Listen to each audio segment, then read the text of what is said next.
அந்த ஸ்ரீராம் நல்லமணி யாதவ பெண்கள் மேல்நிலைப்பள்ளி அந்த ஸ்கூலில் கவர்மெண்ட் உதவித்தொகையோட அது செயல்பட்டு இருக்கு.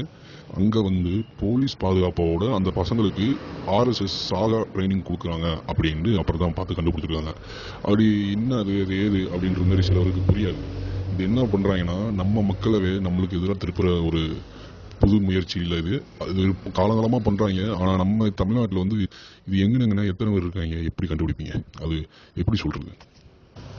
2023 அந்த ஊரில் திருப்பாலியில் பொங்கல் விழா 3 மத நல்லிணக்கங்களோட அவங்க வந்து பொங்கல் விழா நடத்திட்டு வந்துருக்காங்க. 2023 வந்து இந்த ஜெய் ஸ்ரீராம் கோஷம் போட்டு பாரத் மாதா கி ஜெய் அப்படின்னு சொல்லி முஸ்லீம் கோவில்கள் மேலே கள்ளப்பண்டு ஏறிடுது, அந்த மாதிரி பெரிய கலவரமே நடத்திருக்காங்க 2023. இப்போ இதில் என்னன்னா 2023 இந்த மாதிரி பிரச்சனைகளை வந்து பண்ணியிருக்காங்க. அப்போது பெரிய கலவரத்தை நடத்த தெரிஞ்சவங்க அப்போது இவங்க எப்போ இந்த பிளான்லாம் போட்டு வச்சிருப்பாங்க யோசிச்சு பாருங்க. ஒருத்தன் சொல்கிறேன் ஒரு வீடியோவில், நாங்கள் இந்த திருப்பரங்குன்றத்தில் பிரச்சனைகள் வந்தப்போ நாங்கள் எங்கே இருந்தாலும் வந்துடுவோம், ஆர்எஸ்எஸ் அமைப்பு பிஜேபி சார்ந்து எங்களை கூப்பிட்டாங்கன்னா நாங்கள் வந்துடுவோம் அப்படின்றாங்க. அப்போ அவ்வளோ தீவிரமாக அவங்க உள்ளே இறங்கி பார்க்குறாங்க.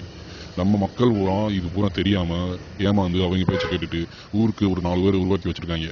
அவங்க ஃபுல்லாக உள்ள ஒன்றுக்குள்ள ஒன்று மலை கட்டி காக வைக்கிறதுக்கு பிளான் பண்ணுறாங்க. இது கவர்மெண்ட் போலீஸ் பாதுகாப்போடு நடக்குதுன்னா அப்போ நம்ம கவர்மெண்ட்டுமே அதை கண்டுக்கிற மாட்டுது. ஏன்னா அப்போ தான் அவங்க அரசியல் பண்ண முடியும். இதில் சொல்கிறதுக்கு ஒன்றும் இல்லை மக்களே, நீங்கள் உஷாராக இருந்தீங்கன்னா தப்பிச்சுக்கிடுவீங்க, இல்லாட்டி இப்படி அடிச்சு மலை கட்டி விட்டுட்டு வேடிக்கை பார்ப்பீங்க, அவ்வளோதான். நம்ம தமிழ்நாட்டில் ஒரு இடத்துல ஒருத்தனை குறை சொல்கிறானா ஏன் குறை சொல்கிறான்றது பார்க்கணும். ஏன்னா அது பின்னாடி ஒரு பெரிய அரசியல் இருக்கும். இது இங்கே ஃபுல்லாக இப்போ ஆர்எஸ்எஸ்காரங்க வந்துக்கிட்டு இந்த மாரி பயிற்சி கொடுக்குறாங்க, இந்த மாரி மக்களுக்குள்ள சண்டை போட்டு விட்டு இந்து தான் பெருசு, யாரும் இருக்கக்கூடாது, கிறிஸ்டின் இருக்கக்கூடாது, முஸ்லீம் இருக்கக்கூடாது அப்படின்னு சொல்கிறேன்.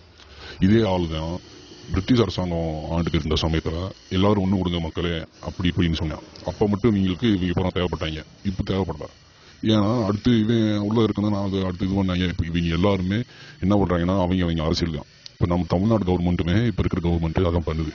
இது இப்படி ஒரு விஷயம் இருக்குன்னு தெரியாமல் இருக்குமா? அது இப்படி ஒரு போலீஸ் பாதுகாப்போடு நடக்குதுன்னா அதுக்கு என்ன அர்த்தம்? போலீஸ் பாதுகாப்பு யாரை வச்சு கொடுப்பாங்க? அதை யோசிங்க. இவங்களும் அதே தான் பண்ணுறாங்க. அரசியல் தெரியலைன்னா நம்மளை அழிச்சிருவாங்க. அதை புரிஞ்சுக்கிட்டு அடுத்தடுத்து நம்ம மக்கள் இப்படி பயன்படுத்துகிறாங்க, எப்படி போகிறோம், எங்கே இருக்கணும், எப்படி ஏதுன்னு பார்த்துக்கிட்டோம்னா நம்ம வாழ்க்கை பார்த்துக்கலாம். ஆனால் ஆக்சுவலாக ஆர்எஸ்எஸோடைய இது என்னன்னா, நம்ம ஆர்எஸ்எஸ்காரங்கன்னு வெளியே நம்மளாம் சொல்லிக்கக்கூடாது. ஃபோனில் கூட, அதாவது சில இன்ஸ்ட்ரக்ஷனில் மேக்ஸிமம் இன்ஸ்ட்ரக்ஷன்ஸ் ஃபோனில் கூட வர கோப்பில் குறிப்புகளாக தான் வரும். அப்படின்னா நீங்கள் பார்த்துக்கோங்க எந்த அளவுக்கு ரகசியமாக இருப்பாங்கன்னு பார்த்துக்கோங்க. இந்த பொண்ணு பேர் வந்து முஸ்கான், ஆர்எஸ்எஸ் மூளைத்தளவு செய்யப்பட்ட ஒரு பொண்ணு. இதை பற்றி DW தமிழ் சேனலில் வந்து முழுசாக போட்டிருப்பாங்க. அப்புறம் அதில் வந்து ஒரு தம்பதிகள் வருவாங்க, முஸ்லீம் இந்துவும் கலப்பு திருமணம் பண்ணாங்க. அவங்க 2 பேருமே அதில் பேசியிருப்பாங்க. அது டிஸ்கிரிப்ஷனில் கொடுத்துருங்க, அதை போய் பாருங்கள், முழுசாக பாருங்கள்.